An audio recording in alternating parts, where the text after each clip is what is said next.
Very very good morning dear student. हम आ चुके हैं आपके अपने चैनल मैथ साइंस स्टार्स में। मैं बिपिन श्रीवास्तव आपको मैथ्स पढ़ा रहा हूं, जो कि क्लास 7 का चल रहा है। RS अग्रवाल की मैथ है और क्लास 7 में हम लोग 5A पर पहुंच चुके हैं। 5A का काफी क्वेश्चन हमने देख लिया है। लास्ट के 2-3 क्वेश्चन बचे हैं, उसे हम यहाँ पर सॉल्व करेंगे। जैसे क्वेश्चन नंबर 16 यहाँ पर लिखा है सिंप्लीफाई दिस।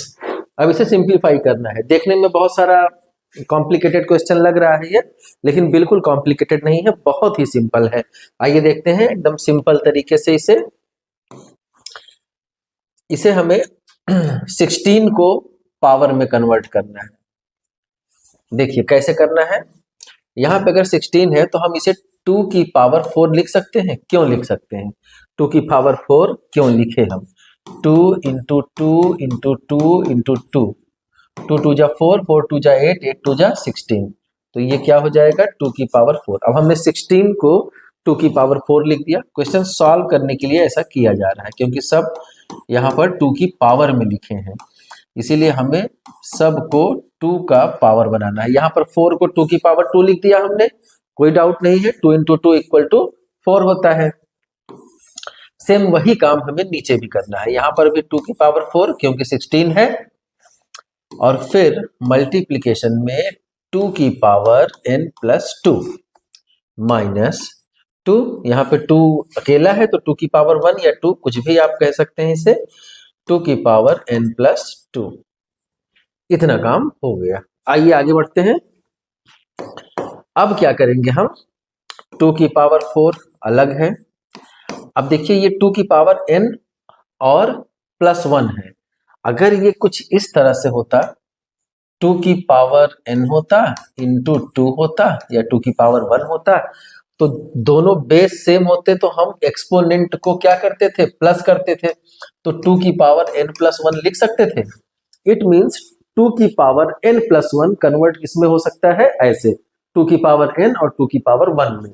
तो सेम वर्क हमें यहां भी करना है। 2 की पावर n और 2 की पावर 1 कर देना है। यहां पर देख लीजिए 2 की पावर 2 एंड 2 की पावर n। आइए नीचे देखते हैं। यहां पर 2 की पावर 4, इसको भी ऐसे ब्रेक कर लेते हैं। 2 की पावर n इंटू 2 की पावर 2 माइनस 2 की पावर n इंटू 2 की पावर n इंटू 2 की पावर 2। सब 2 के पावर में हो गए। ये ऐसा क्यों किया गया? क्योंकि हम आसानी से इसे कॉमन ले सकें, और इसे कॉमन लेने के बाद फिर काट के छोटा कर सकें और इसे सॉल्व कर सकें। आइए देखते हैं अब क्या करेंगे हम इसमें। माइनस 2 की पावर 2 इंटू 2 की पावर n।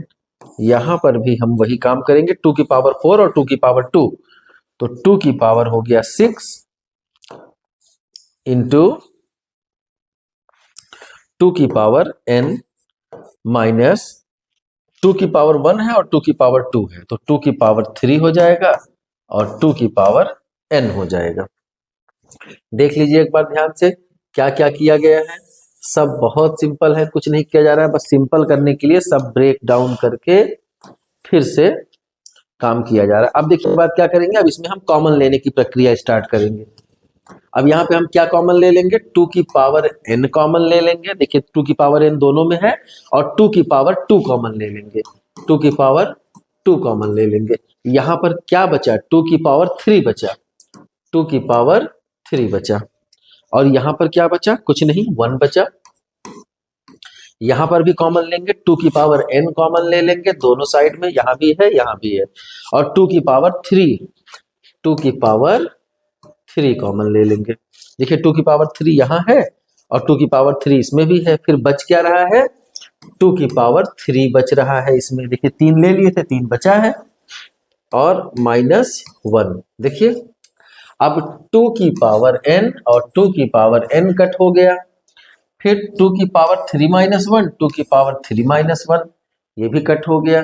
अब 2 की पावर 2 बच क्या रहा है? 2 की पावर 2 और 2 की पावर 3। इसे क्या कर सकते हैं? 2 इंटू 2, और यहाँ पे 2 इंटू 2 इंटू 2। डायरेक्ट आप कट कर सकते थे, लेकिन आपको एक्सपेंड करके और बताया जा रहा है। 2 2 और 2 2 यहाँ से कट गया, बचा क्या? सिर्फ 1/2 बचा। ये आपका आंसर होगा। सिंप्लीफाई करने के बाद सिर्फ क्या बचा 16 में 1/2, 1/2 आपका आंसर हो गया। आइए क्वेश्चन नंबर 17 पर मूव करते हैं। यहां पर देखिए find the value of n, सब में n है तो हमें यही n की वैल्यू फाइंड आउट करनी है। देखिए बहुत सिंपल हो जाएगा यहां पर, क्योंकि सबका बेस कॉमन है। अब इन दोनों में बेस कॉमन है तो बेस को लिखेंगे और एक्सपोनेंट को ऐड करेंगे, यही रूल है। यहां पर 5 का 9,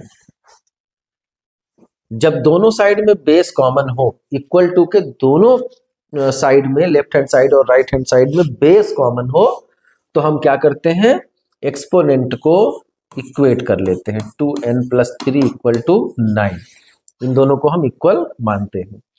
अब आराम से हम सॉल्व कर लेंगे। 2n = 9 - 3, n की वैल्यू निकालनी है, इसलिए n को हमें सेपरेट करना है, वन साइड ले जाना है, चाहे लेफ्ट हैंड साइड चाहे राइट हैंड साइड, एक साइड ले जाना है, n को ही अलग करना है। 9 पहले से था, 3 इधर ले गए, माइनस में हो गया। अब 2n = क्या हो गया, 9 - 3 = 6 हो गया। अब n की वैल्यू क्या हो गया, 6/2, 2 3 जा 6, तो n = 3 आ गया आपका।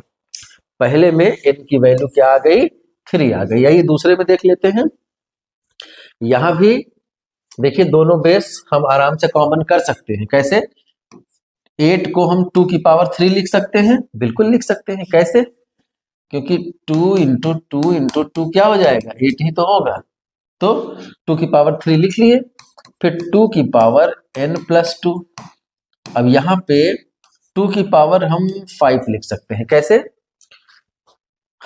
देखिए यहाँ पे 2 की पावर 5 क्यों लिख सकते हैं, क्योंकि 2 × 2 × 2 × 2 × 2, 2 2 जा 4, 4 2 जा 8, 8 2 जा 16, 16 2 जा 32, तो 2 की पावर 5 हो गया ना ये, तो 2 की पावर 5 का मतलब होता है 32। अब देखिए सब में बेस बराबर, अब ये क्या हो जाएगा, जब दोनों बेस बराबर है तो हम 2 की पावर 3 + n + 2 लिख सकते हैं, 2 की पावर 5 लिख सकते हैं। अब क्या करेंगे, 2 की पावर n + 5, 2 की पावर n + 5, क्योंकि 3 और 2 ऐड हो जाएंगे, तो 2 की पावर n + 5 हो जाएगा, और 2 की पावर 5। अब दोनों बेस सेम, इक्वल टू के दोनों तरफ, तो क्या करेंगे, हम पावर को इक्वल कर लेंगे, रूल है ये। फिर n = क्या करेंगे, 5, और ये -5 उधर जाएगा तो माइनस हो जाएगा, तो 5 - 5 = क्या आ जाएगा, 0। तो n की वैल्यू यहां पर निकल कर आई 0। इतनी मेहनत की है, फिर बाद में वैल्यू निकल के आई 0।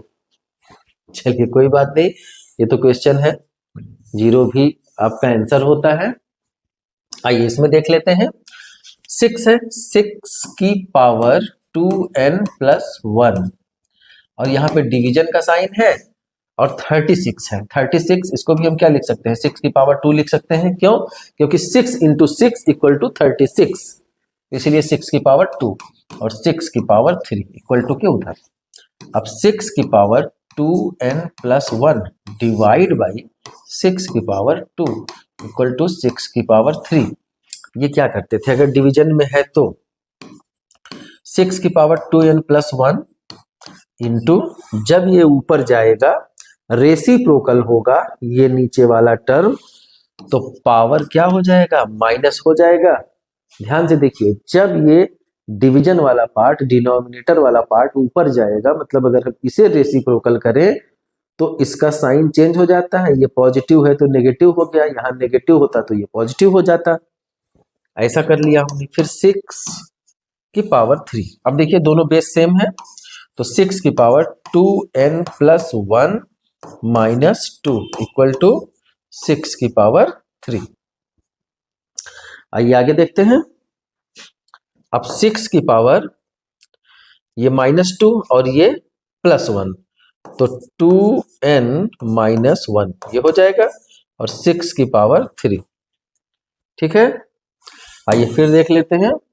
अब जब दोनों बेस सेम हैं, इक्वल टू के दोनों साइड, तो हम इसे क्या करेंगे, इक्वल में रखेंगे। कैसे, 2n - 1 = 3, ऐसे लिख सकते हैं।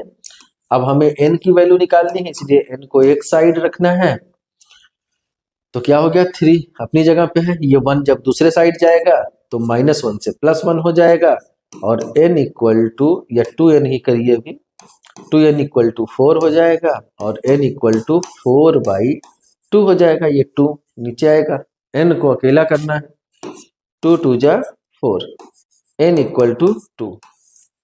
लास्ट वाले में आंसर क्या आया, n इक्वल टू 2।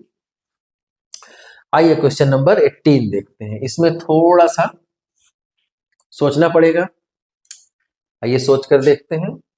यहां पर है 2 की पावर n-7, यहां भी find the value of n 18 में। ठीक, आइए देखते हैं। 2 की पावर n, चलिए 2 की पावर n हो गया, और यहां पे देखिए हिंट भी दिया है, 2 की पावर n-7 को 2 पार्ट में तोड़ दिए हैं। 2 की पावर n-7, अगर 2 की पावर n-7 है तो इक्वल टू क्या हो सकता है, 2 की पावर n-4 इंटू 2 की पावर n- या 2 की पावर -3 हो सकता है, बिल्कुल हो सकता है। अब ये दोनों बेस सेम है, पहले इसी को समझिए कैसे ये ब्रेक किया गया है।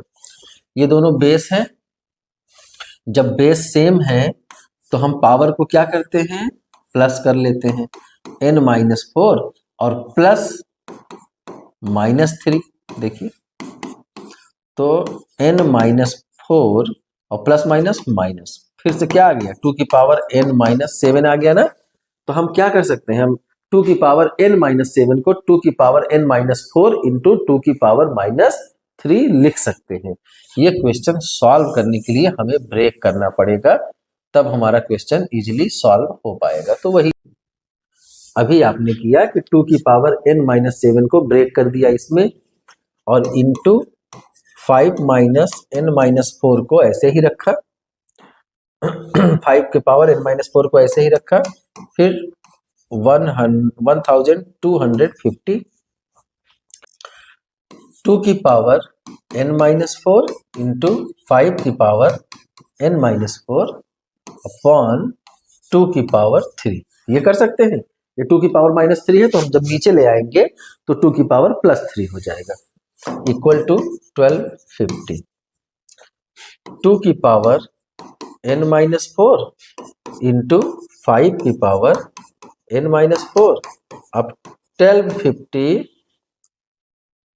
इंटू, हम डायरेक्ट 8 कर दें, ये 2 की पावर 3 का मतलब 2 2 जा 4, 2 जा 8, ये आप देख लीजिएगा। एक स्टेप और बढ़ाते हैं सिर्फ 8 लिखने के लिए, हमने एक स्टेप ना करके डायरेक्ट यहाँ पर, बाद में ये मल्टीप्लाई होगा इससे, क्रॉस मल्टीप्लीकेशन, तो जब ये क्रॉस मल्टीप्लीकेशन होगा तो यहाँ पे 8 होता, वो हमने यहाँ पर कर दिया। अब क्या करना है, अब यहाँ पे दोनों एक्सपोनेंट कॉमन है, जब दोनों एक्सपोनेंट कॉमन हो तब क्या करते हैं, हम बेस का मल्टीप्लाई करते हैं, तो 5 2 जा हम 10 कर देंगे, और एक्सपोनेंट को कॉमन लिख देंगे n-4। ये हो गया, ये एक फार्मूला ही है, जब दोनों बेस अलग अलग हो और एक्सपोनेंट सेम हो, तो एक्सपोनेंट को हम एक ही लिखेंगे और दोनों बेस को मल्टीप्लाई कर देंगे, ये आपका फार्मूला है। बट 1250 का 8 से मल्टीप्लाई करेंगे तो ये हो जाएगा 10,000। 10,000 को हम 10 की पावर 4 लिख सकते हैं। अभी देखिए 10 की पावर n-4 और यहाँ पे 10 की पावर 4 लिख सकते हैं, ये बिल्कुल लिख सकते हैं 10 की पावर 4। अभी तो ये बाद में आप फिजिक्स वगैरह में बहुत देखेंगे, लेकिन 10 की पावर 4, अब देखिए अगर 10 इंटू 10 इंटू 10 इंटू 10 करें तो 10 की पावर 4 हो जाएगा। ऐसे यहाँ पर 10 इंटू 10 इंटू 10, 10 की पावर 4, और इसको अगर आप मल्टीप्लाई करेंगे 10 10 जा 100, 100 10 जा 1000, 1000 10 जा 10,000, तो इसको भी हम उसी फॉर्म में लिख लेते हैं। अब देखिए फिर से वही बात कि दोनों बेस सेम, अब जब दोनों बेस इक्वल के आमने सामने रहे, इक्वल टू के दोनों अगल बगल रहे, यानी left hand side right hand side में रहे, तो एक्सपोनेंट क्या हो जाता है, इसे हम इक्वल मानते हैं, इक्वल कर देते हैं। तो n-4 इक्वल टू 4, अब n इक्वल टू क्या हो गया, ये वाला 4 अपनी जगह पे है, ये वाला 4 उधर जाएगा तो -4 +4 हो जाएगा और n इक्वल टू आपका हो जाएगा 8। यहाँ पर n की वैल्यू क्या आ गई 8, ये जो n की वैल्यू पूछ रहा था। तो यहाँ पे आपका एक्सरसाइज 5A पूरा फिनिश होता है। आगे की एक्सरसाइज में हम फिर आपसे मिलेंगे अगले लेक्चर में, तब तक के लिए बाय बाय, टेक केयर।